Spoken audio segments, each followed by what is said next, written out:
You can incubate a lot of either negative things or positive things in sleep. This is getting too easy. Just sleeping sadhana. So coming awake to an alarm bell with a certain start is not the best way to do your life.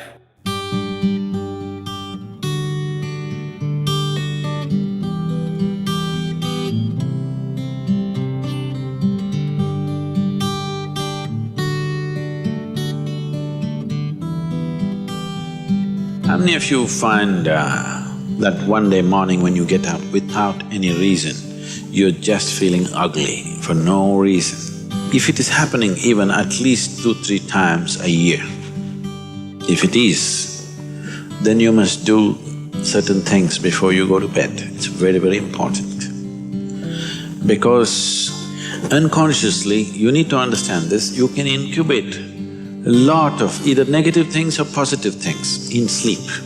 Either pleasantness or unpleasantness, you can incubate very effectively, uninterrupted in sleep. You can also incubate it in the day, but there are so many interruptions, it doesn't happen very efficiently.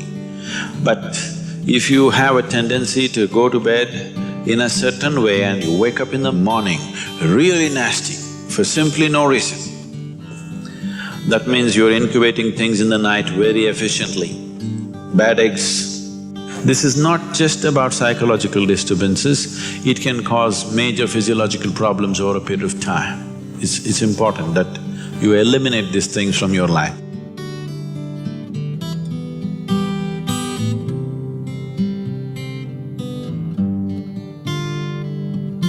So, before you go to bed in the night, there are certain things that you need to take care of. It's best if you're eating meat and other kinds of meals, you eat at least 3 to 4 hours before you go to bed. The digestion is over. Before going to bed, drink a certain amount of water and go to bed. You will see it gets taken care of just like this. One simple thing can be just a shower. Always to shower before go to bed, it'll make a lot of difference. In this weather, maybe cold showers are difficult, so you go for lukewarm showers, don't go for hot showers in the night. Go for lukewarm showers, it makes you alert. So you will think, oh, I cannot sleep. It doesn't matter, you will sleep 15-20 minutes or half an hour later, but you will sleep better because it will take away certain things. When you shower, it is not just the dirt on the skin that you're taking away. Have you noticed if you're very tense and anxious, whatever, just a shower, you came out, it feels like almost the burden has been taken away from you? Have you not noticed this? So it's not just about washing the skin, a whole lot of things happen when water flows over your body. This shower is a very rudimentary buddhi shuddhi because over 70% of your body is actually water.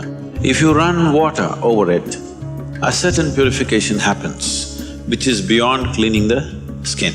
One more thing if you want to do, you just light an organic oil lamp, a cotton wick, some oil, anything. What do you use here? Normal cooking oil. Linseed oil, rice bran oil or sesame oil, what do you have? Olive oil, fine. Any organic oil with a cotton wick, just burn one little lamp somewhere in the room where you sleep.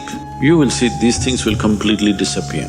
If you can bring in a chant or there are nightly practices, yogic practices, before you go to bed, sit on your bed and do this practice. If you want to do Isha Kriya, it's available on the net.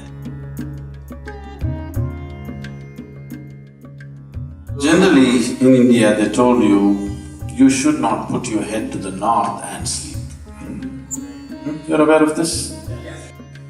If you put your head to the north and sleep during the night when you're in horizontal positions, then slowly the blood will get pulled towards your brain.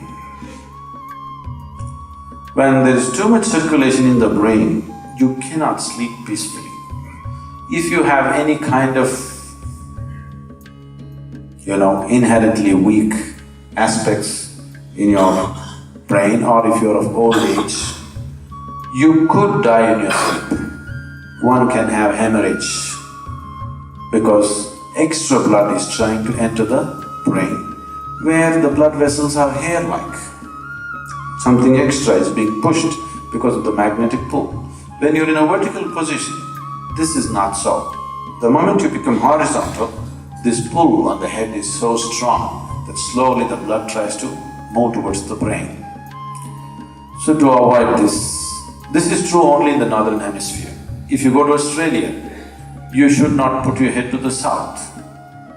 If you're in India, you should not put your head to the north.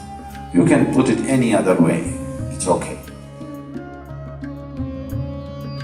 Keep this in your mind, that you are truly a mortal, okay? Not in words, really, you could fall dead right now. You may be young, you may be old, it doesn't matter, you can fall dead right now. Yes or no? Before you go to bed, sit on your bed and think this is your deathbed. You have just 1 more minute to live. Just look back and see, what you have done today, is it worthwhile? Just do this one simple exercise. And you don't know when it really happens, whether you'll be sitting on your deathbed or lying in a hospital, all kinds of things sticking into you.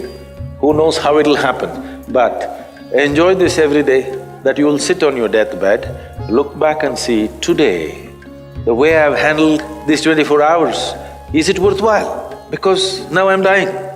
If you do this, you will live a worthwhile life, believe me. So every day in the night, all of you should do this before you go to bed.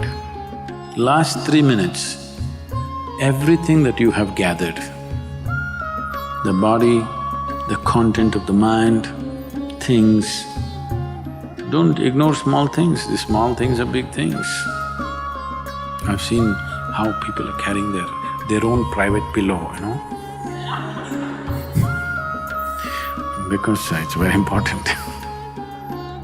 So, your pillow, your footwear, if you have relationships, everything that you have gathered, keep it aside, sleep.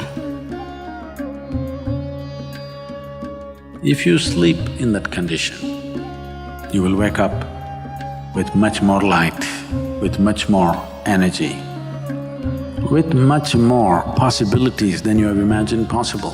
Just sleep as life, not as a man, not as a woman, not as this and that. Keep everything down, simply. See, this is getting too easy.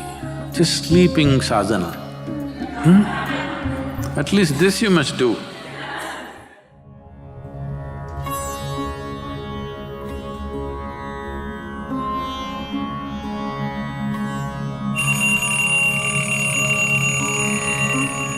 So what kind of sounds come awake to will determine the context of the day and the future of your life in many ways.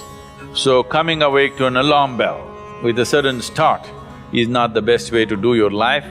It is best that if you need a certain amount of sleep, if your body right now, because of the kind of food that you consume and the kind of thoughts and emotions that you process within yourself, accordingly you may… and the level of vibrance that you have managed within your body will determine how much sleep you need. Let us say you need let's say you need 8 or 12 hours of sleep. I was saying the wrong number Whatever amount of sleep you need, you know how much you need. So you go to bed early enough so that you come awake naturally. If you're coming awake naturally, and suppose you have a doubt whether you will come awake or not, if you have a certain chant, if you've identified one of the Vairagya chants, you can use it.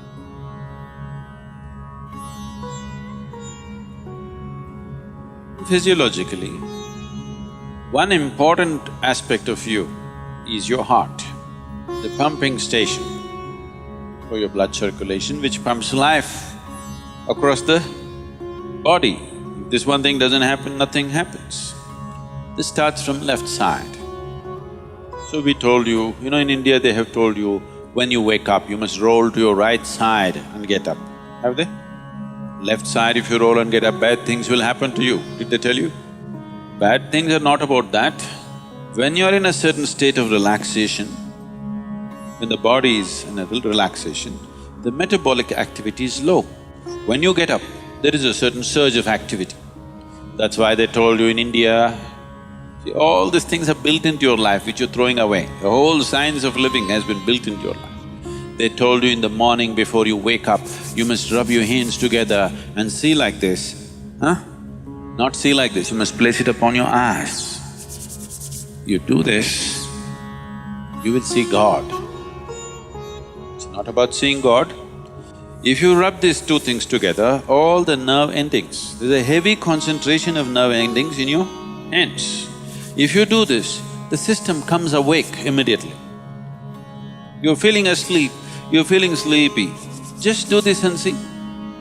Everything comes awake. So morning before you move your body, you get it awake first and then place it upon your eyes. Instantly a whole range of nerves connected with your eyes and the other aspect of your senses come awake. Before you move your body and your brain should be active. You shouldn't get up dumb, that's the idea. Understand?